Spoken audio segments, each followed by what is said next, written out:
All right, Osula, Osula. You don't the apple there for Biafra lad. Yes, as we all know what today stands for.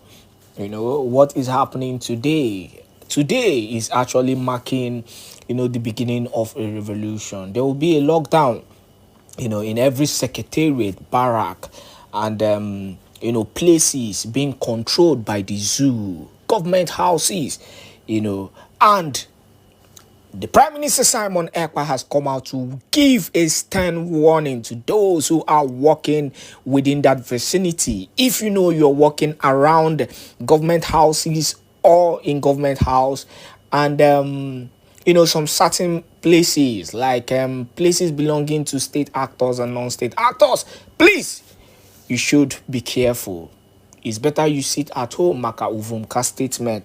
Now, without wasting any more of your time, we're going to go to a very critical issue. I'm going to drop a short clip of the DSS former boss. He's now a former boss. And why I'm happy about this is that this man, Bishi, is the man who has been responsible for the abduction of, in fact, he was the person they used, during the abduction of the leader of the indigenous people of Biafra, Nnamdi Kanu. And not just that, Bishi has done a lot against the leader of the indigenous people of Biafra, Nnamdi Kanu. Now, when people do some certain things, they forget that they are only human. They forget that they are not God. I want you to see the kind of jubilation that even me, I was even surprised. Was this man that evil to the extent that people were rejoicing on his behalf? I want you to watch this video.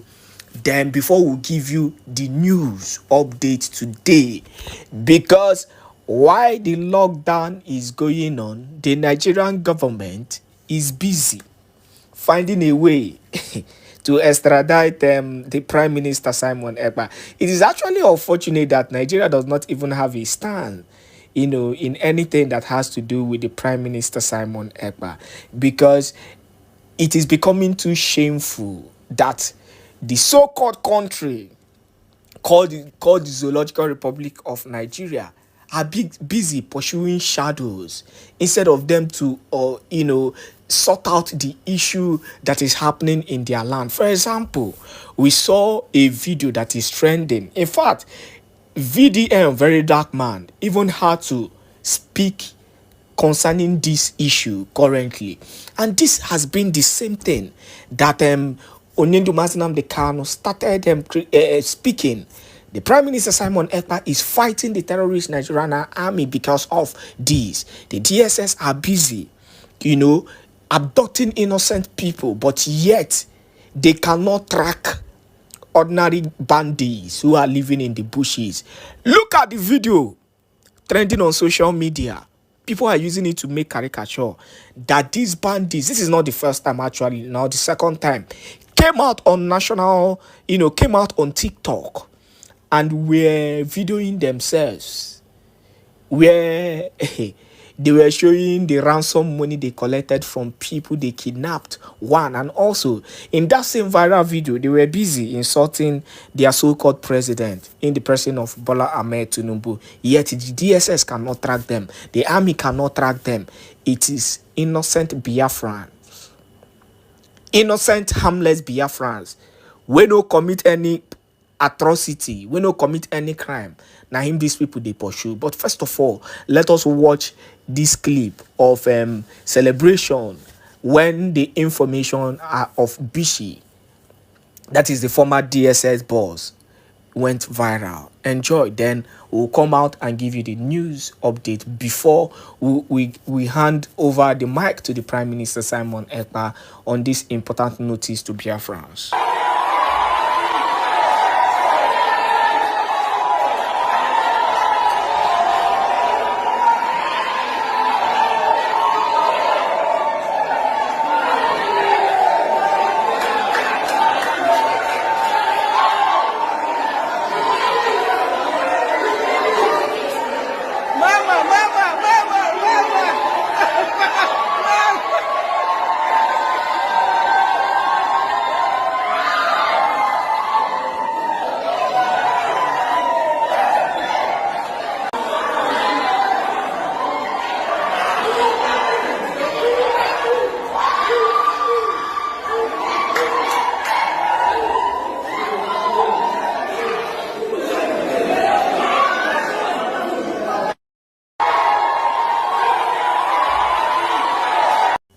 All right, without wasting much of your time, let us go straight up to the news before we hear from the Prime Minister Simon Ekpa's update, immediate and emergency broadcast for Biafra. Breaking news. Federal government seeks Simon Ekpa's extradition from Finland over Biafran declaration. They have started again. The news in detail. The Nigerian federal government has initiated diplomatic efforts through the European Union (EU) to facilitate the extradition of Simon Ekpa from Finland, according to Major General Edward Buba, Director of Defense Media Operation. These actions follows Ekpa's recent announcement that December 2nd, 2024 will be the official date for the declaration of Biafra and the presentation of his map. In response to Ekpa's social media statement, General Buba highlighted that while military operations against the indigenous people of Biafra and the Eastern Security Network will persist, the government is simultaneously working through diplomatic channels to ensure Ekpa is brought to justice. Simon Ekpa, who we all know is the Prime Minister of the Biafran government, SI. He is the one, handling the mantle for Biafran freedom. And whether they like it or not, that freedom will definitely come as quickly as possible. While the Nigerian government are busy finding a way to extradite an innocent man who is only fighting and defending his people, the Prime Minister Simon Ekpa gave an important address to Biafran. Please make sure you watch this address and share this video to as many groups and platforms as possible. Enjoy. World. Good evening, ladies and gentlemen of the press that are gathered here today in your different location to listen to this emergency space today. Good evening, members of the cabinet of the Biafra Republic government in exile and the de facto government in homeland. I welcome every one of you who have worked assiduously for this particular history that we are making today. I have come once again, my fellow Biafrans, to inform all of you where we are going, what we intend to achieve, and how we are going to achieve it. I want to inform you all that tomorrow is going to be the beginning of the history, the beginning of the eviction of Nigeria terrorist state within the Biafra land, the beginning of the Biafra freedom, the beginning of the liberation of the Biafra people from the Islamic slavery, from the evil entity called Nigeria. Tomorrow will be the beginning of the litmus test that the Biafra government, both in exile and in homeland, will embark on to test our resolve. How prepared we are, not about militarily, but mentally, physically, and otherwise. My fellow Biafrans, may I announce to you today a very groundbreaking news which is already going viral on social media, print media, and other media platforms, both the terrorist state of Nigeria control platforms, and of course soon to be noted in international platform as well, that Biafra has recorded, officially counted, registered 50 million vote from our self-referendum.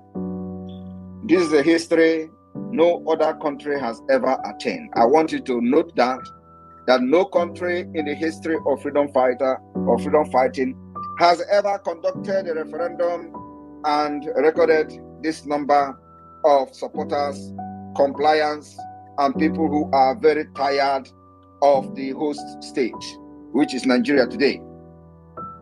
I am very happy, very optimistic that from tomorrow, the Biafra people will speak in one voice, especially those who found themselves being used by the Nigeria state and their enablers in Biafra land. And all they do is to use them for years. There is no promotion, there is no health insurance, there is no good pay, salary, there is no good insurance system, there is no good I would say, a retirement benefit.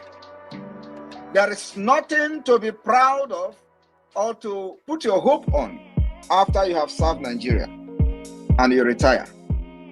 And so those of you who happen to be one of those in this generation that you see, many of us have sacrificed everything, including our Nkwobi and Ishewu and all those things you enjoy back home. We sacrifice it to stay in exile, to fight for you and for your future, so that you can have good road, so that you can have good job, so that when you retire, you will have your retirement benefit, so that you'll be paid very well, also as somebody working in Biafra government, so that you will have the reason to be a good patriotic citizen of Biafra, so that your children can grow and have hope. And so that you are going to have a society where the government will take responsibility both in the security of property and life, making sure our women are not being butchered, making sure our children are not getting killed. So, my fellow Biafrans, the road to that freedom will begin tomorrow. What do we intend to gain? What do we intend to achieve from this 30 days lockdown of Nigeria institutions in Biafra land? What we try to achieve are as follows. We are trying to delegitimize Nigeria within Biafra territory. It is part of the struggle for the international recognition in accordance with the Montevideo Convention of Statehood. We are trying to prove to the world that Nigeria has lost every legitimacy to govern the people of Biafra. We are trying, and the Biafra people has lost confidence, and we are furthering this particular confidence that they have lost on Nigeria. We also want to use the opportunity to show to the world that only alternative is the Biafra government, which the people are loyal to. We want to also use the opportunity to prove to the world that Nigeria has failed to solve its political and economic crisis that has befallen the country, and the country has become a failed nation. We want to prove to the international community that the Biafra are well organized and they are ready to provide solutions to the problem that Nigeria could not solve, especially to the Biafra people, so that those who we are going to leave behind, like the Afonjas, who claim to be educated, but the Biafra person was the first professor in their land, so that they will learn from the doggedness and the bravery of the Biafra people. I want you to understand that the killing of Biafrans during the war, which they are using as a tactics, as a tool to kill the spirit and the morale of Biafrans, we have defeated that particular tactics, which they will always remind you, were you born during the war? Did you not see how children died? Oh, there was hunger. Do you have food? All those nonsense they have used to instill fear on our people, we have actually defeated that fear. Today, Biafra are standing gallantly facing this monster. Good morning, good afternoon, good evening. Depending on whenever you are watching us from. If another nation politics on the street, you can subscribe to our channel, like our videos, share, comment on more. Yesterday, the Biafra defense force have started to lock down all government parastatals in Enugu yesterday. The DSS office, there was a little chaos in Enugu State when the Biafra force went to Enugu and disrupt activities in the DSS office, shouting that the federal government should release Simon Ekpa. What is your take on this, sir? Point of correction, should release Nnamdi Kanu. And you're right. So what I'm trying to say is that federal government of Nigeria should praise the fact, that it has started. Actually, the war that have been raging right from 54 years ago, after Nigerian Biafra civil war, was a thing of the mind, just like spirit in the mind of every woman. And later in the years, it has escalated. into full war.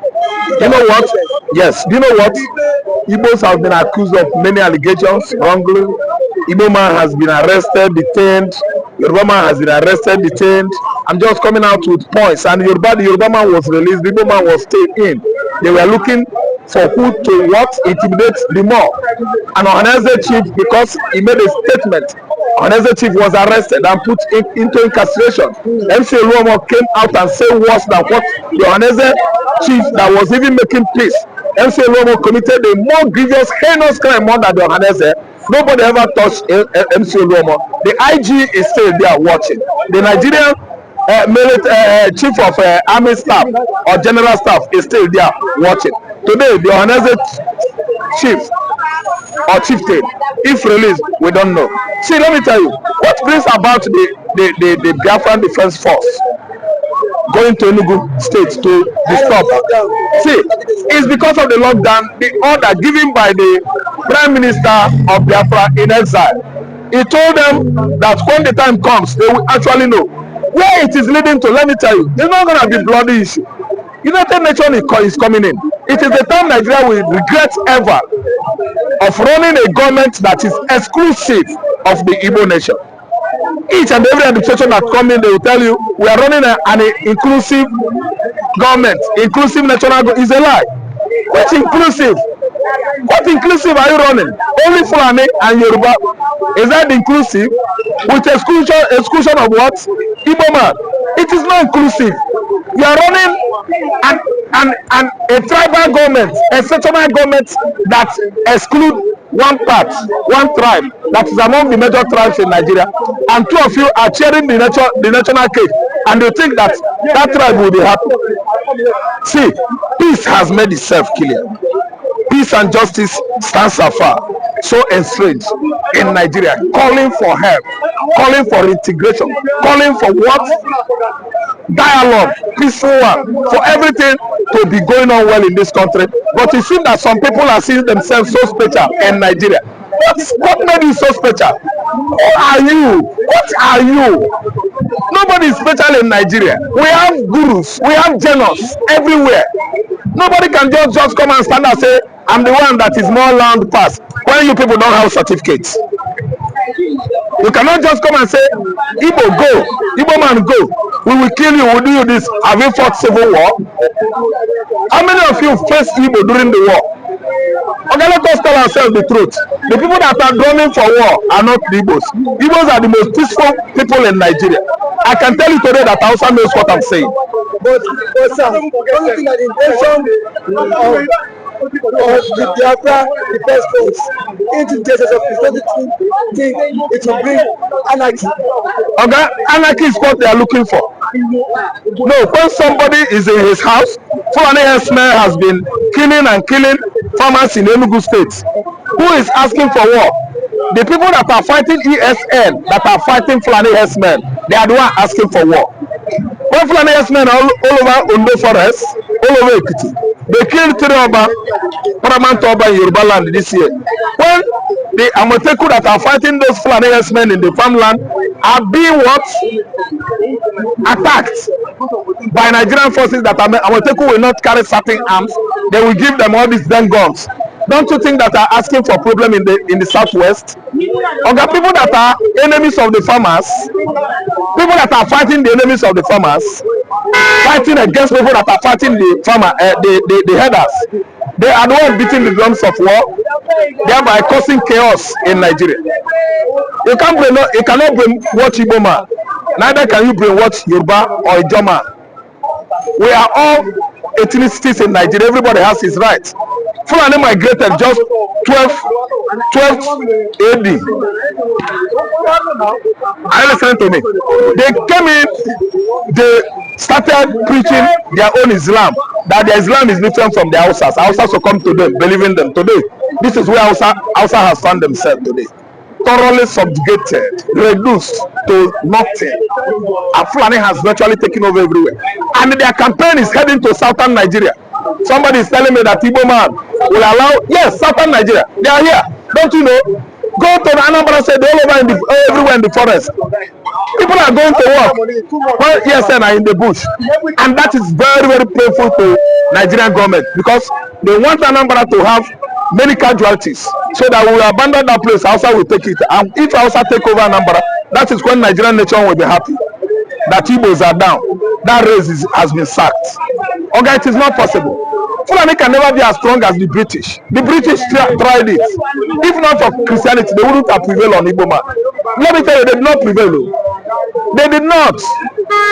Okay, most of them, district officers, the British, administrators in Igbo land, go and ask them what went on during their own time. And during their own time, Igbo man was still agitating for self-determination. So it did not start from Ojukwu. I think at this point, thank you for that wonderful. Thank you so much. Submission. Thank you.